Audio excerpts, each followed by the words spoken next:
आजकल की लड़की माए के भाग आती है और लड़की की माँ कहती है तू चिंता ना कर बेटी, दामाद जी तो नाक रगड़ते हुए आएंगे तुझे लेने के लिए। और आप बड़ी खुश होती हो कि वाह मेरा पति नाक रगड़ेगा।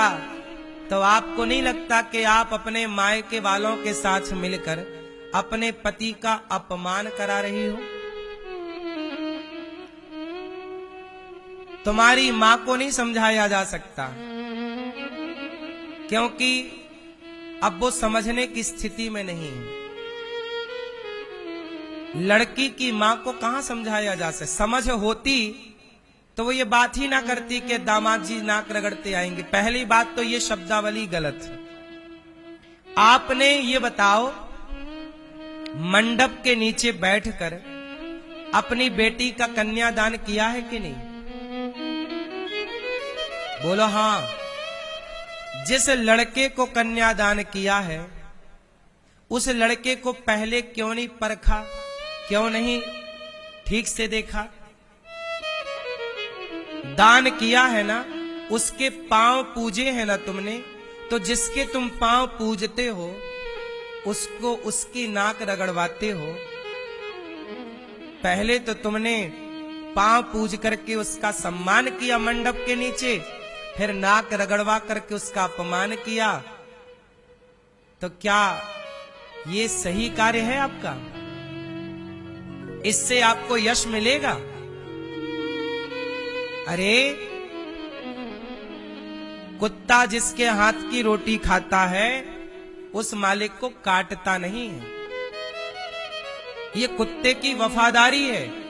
और मालिक से रोटी खाकर मालिक कोई काटने लग जाए तो लोग कुत्तों को घर में क्यों रखेंगे?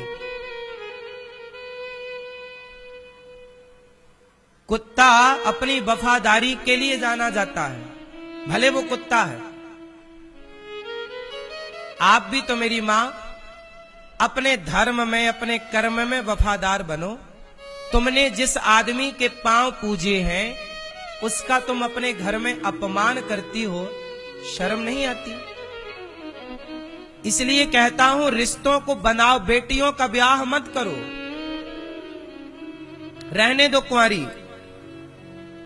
यदि तुम इसलिए ब्याह करती हो कि ब्याह करके मैं अपने दामाद को अपना गुलाम बनाऊंगी और अपने द्वार पे नाक रगड़वाऊंगी उसकी, इस भावना से यदि तुम बेटी का ब्याह करती हो तो ना तुम्हारी बेटी खुश रहेगी, ना तुम स्वर्गगामी बनोगी। रिश्तों की आजकल किसी को कदर ही नहीं बची। रिश्ते के महत्व खत्म हो गए मेरी मां। आजकल तो पैसे से लड़की के लिए लड़के ढूंढ लिए जाते हैं। पैसे भी मांगते हो तुम, मुंह फाड़ के इतना दे दो। तुम्हारी भी तो गलती है लड़के वालों की, पैसा मांगते हो, शर्म नहीं आती तुम्हें मांगने में? मैं कहता हूं देखो सबका सम्मान है।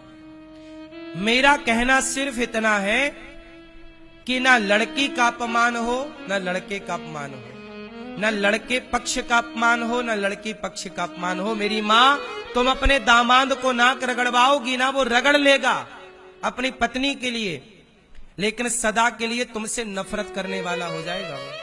कभी तुम्हारे प्रति तुम्हारे कीड़े पड़ेंगे ना तो उसके अंदर दया ना पैदा होगी तुम्हारे प्रति, क्योंकि तुम इतना अत्याचार कर चुके होगे।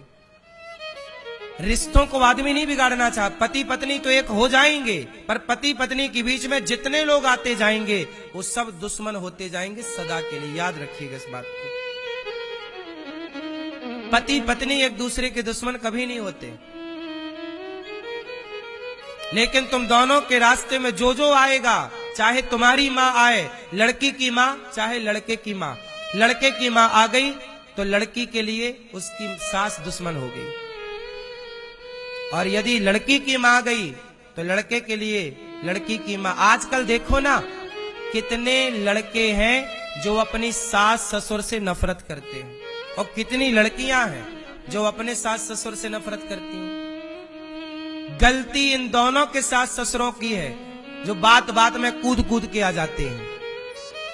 हम तेरा घर हम बात करेंगे, हम डांटते हैं अधिकार से, अरे दामाद जी आपने ठीक नहीं किया हमारी लड़की के साथ।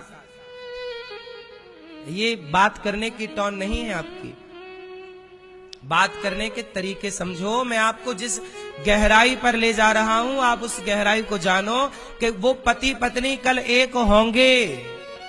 पर जो तुम फुदक फुदक के कूद रही हो ना मेरी माँ, ये लड़की की मैया ज्यादा होशियार बनती है, यही मरेगी ठिकाने से।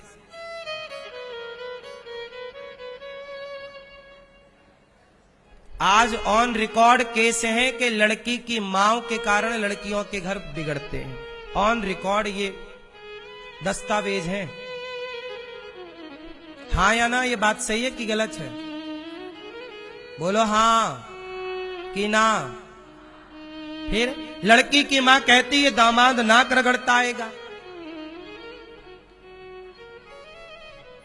आजकल की लड़कियां पढ़ती तो हैं स्कूल कॉलेज में, पर वो ये नहीं जानती कि पति क्या होता है, रिश्ते क्या होते हैं। काश एक सिलेबस ये भी होता जिसमें ये पढ़ाया जाता कि रिश्ते कैसे चलाए जाएंगे, रिश्ते कैसे निभाए जाएंगे, रिश्तों की कदर कैसे करनी है, रिश्तों की अहमियत क्या है, कि रिश्ता आज है कल नहीं रहा तो क्या स्थिति आ सकती है, उस स्थिति में आपको कैसे जीना है। क्या ये सब चीजें नहीं पढ़ानी चाहिए? पहले ये संस्कार के द्वारा माँ बाप पढ़ा देते थे बेटियों को और बेटों को। पहले समाज ऐसा था, ऐसी व्यवस्थाएं थी कि कुछ पढ़ाने की जरूरत नहीं थी, देख देख के लोग पढ़ लेते थे। जैसे हम लोगों ने तैरना, स्विमिंग सीखी नहीं है, हम लोगों ने कोई इसकी कोचिंग नहीं ली कि हमें स्विमिंग सीखनी है। सामने तालाब था घर के आंगन में, सामने, बस कब सीख गए तैरना पता ही नहीं लगा। कोई सिखाया थोड़ी है तैरना, अपने को सीख गए। उसी तरह आसपास जब संस्कारी लोग होते हैं तो उनके संस्कारों को, उनके वातावरण को, उनके भाव को देखकर, उनके वार्तालाप को देखकर, उनके संस्कारों को देखकर हम सारी चीजें सीख लेते हैं। हमें कोई सिखाता नहीं है। बहुत सारी चीजें हैं जो सिखानी नहीं पड़ती। जैसे आप लोग हिंदी बोलते हैं, आप गुजरात के हैं, गुजराती बोलते हैं, गुजराती आपके बच्चों को सिखानी नहीं पड़ती। पंजाब के बच्चे को पंजाबी सिखानी नहीं पड़ती, तमिल के बच्चे को तेलुगु तमिल सिखानी नहीं पड़ती। बोलो हाँ। अमेरिका के बच्चे को इंग्लिश सिखानी नहीं पड़ती, वो जन्मजात इंग्लिश सीखता बोलता है। आप हिंदी वासी हैं, हिंदी बोलते सीखते हैं। कुछ चीजें सीखी नहीं जाती, सीख जाते हैं। बोलो हाँ। ऐसे ही जैसे भाषा सिखाई नहीं जाती, सीख जाती है लड़की और लड़का, उसी तरह संस्कार सिखाए नहीं जाते। माँ बाप को, दादा दादी को, नाना नानी को देख देख कर सब संस्कार ग्रहण किए जाते हैं। अब बात तो ये बिगड़ गई ना कि संस्कार ऊपर से खत्म हो गए, मतलब दादा दादी से खत्म हो गए, तो बाप में नहीं आए, माँ में नहीं आए, माँ बाप में, दादा दादी नाना नानी में नहीं है तो औलाद में नहीं आ रहे हैं। संस्कारहीन समाज इसलिए हो गया, वरना ये सब सिखाने की बात थी ही नहीं। पहले तो अपने आप लड़की अपने पति को भगवान मान के सम्मान करती थी। सती माता इसलिए जल गई कि मेरे पति का मेरे पिता ने अपमान कर दिया, और आज की लड़की अपने पति का अपमान बुला करके करवाती। आओ नाक रगड़ो, हमारी माँ जो कह रही है वो करो, हमारा बाप जो कह रहा वो करो। आज की लड़की ये कर रही है। और एक सती है कि जो अपने पति का अपमान हो गया तो जल गई योग अग्नि में कि मेरे पति का अपमान हो गया। ये सब संस्कार है मेरी मां कि किसका अपमान करें और किसका अपमान ना करें। प्रश्नोत्तरी में कल मेरे से, कल नहीं परसों, एक दो दिन में एक बहन ने पूछा कि गुरुजी हमारा ब्याह तो हुआ नहीं, पर जब हम विवाह हो तो ऐसा उपाय बताओ कि हमारा भाई और हमारे माँ बाप ना छूटे। लो, अब लड़कियां ये सवाल कर रही हैं कि शादी के बाद भी अपनी मां से चिपकी रहना चाहती है। अब ऐसों से जिसका ब्याह होगा उसे ही आत्महत्या करनी पड़ेगी। इतना मोह जरूरत से ज्यादा जो हो गया है ना, अटैचमेंट, यही हानिकारक है। बस समय पर त्याग जरूरी है। बोलो हाँ। अब तुम्हारा बच्चा 9 महीने तुम्हारे पेट में रहता है। अब वो बच्चा कहे नहीं मैं तो आऊंगा ही नहीं बाहर, में पेट में ही अच्छा हूं। अब वो 9 महीने 18 महीने पेट में रह जाए तो तुम जी पाओगी? बोलो मेरी मां। बच्चा पेट में आए और 9 महीने बाद 10 महीने बाद अधिक से अधिक 11वें महीने बाहर आ जाए। बोलो हाँ। अब बच्चा आ ही ना बाहर, 2 साल से अंदर पड़ा है, फिर ठीक रहोगी? समय से छोड़ देना सही है। तुमने भी तो बच्चे को पेट से बाहर कर दिया, छोड़ ही तो दिया तुम्हारे पेट ने। बोलो हाँ। ये भी तो एक व्यवस्था है। छोड़ दिया ना, छोड़ दिया तब ना उसका भविष्य आगे तय होगा। पेट में ही रहता तो काय का भविष्य? बोलो हाँ। ज्यादा दिन पेट में रहे, बाहर ही ना आए बच्चा, तो फिर या मां मरेगी या बच्चा। बोलो हाँ। व्यवस्थाएं तब बिगड़ती हैं जब आप प्रकृति को फॉलो नहीं करते। प्रकृति फॉलो ये कराना चाहती है कि 9 महीने तक पेट में रखो, अधिक से अधिक 10, फिर बाहर करो। फिर बाहर करोगे, फिर उसके दांत नहीं है, दूध पिलाओ। फिर छाती से तुम लगाई हो ना, कब तक लगाओगी? 1 साल, 2 साल, 3 साल, थोड़ा 4 साल का हो गया, थोड़ा दूर कर दोगी। फिर कब तक दूध पिलाओगी? 5 साल तक, 10 साल तक। फिर बाहर सदा थोड़ी के बच्चा 25 साल का हो गया तब भी तुम दूध पिला रही हो। प्रकृति क्या कह रही है? छोड़ो। पेट से छोड़ा तो बाहर आया, फिर छाती से चिपकाया, फिर छोड़ा तो बड़ा हुआ। 15 साल का तुम्हारा बेटा है, थोड़ी तुम छाती से दूध जैसे 5 साल के बच्चे को चिपकाती हो, थोड़ी चिपकाती हो, थोड़ा दूध पिलाती हो। तो प्रकृति को फॉलो कर रही हो ना। समय के साथ आप उसे गोद से भी उतार देती हो। ऐसे ही जब बेटी जवान होती है तो उसे विदा करना पड़ता है, उसे किसी के हाथ में सौंपना पड़ता है। उसी को आप कहते कन्यादान। तुमने दान कर दिया बेटी का।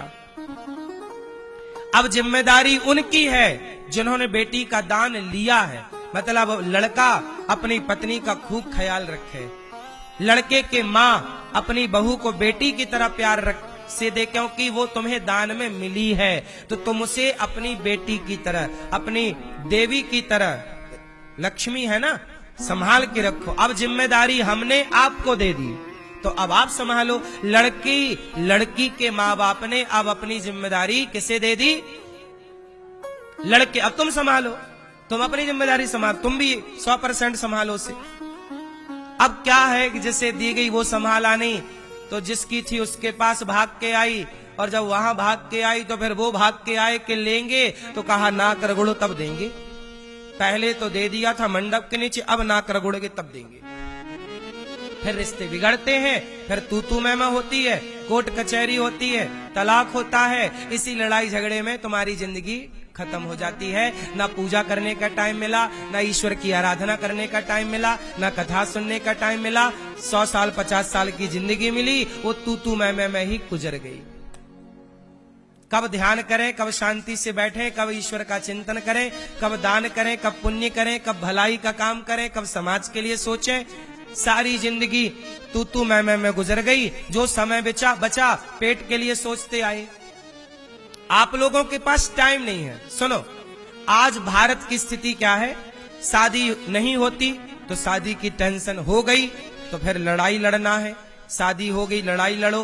फिर पेट के लिए कमाना है, कमाओ कमाओ कमाओ, सारी जिंदगी कमाओ। मतलब आप लोगों के पास कभी ठंडे दिमाग से बैठकर ईश्वर की आराधना करने का टाइम नहीं मिलता।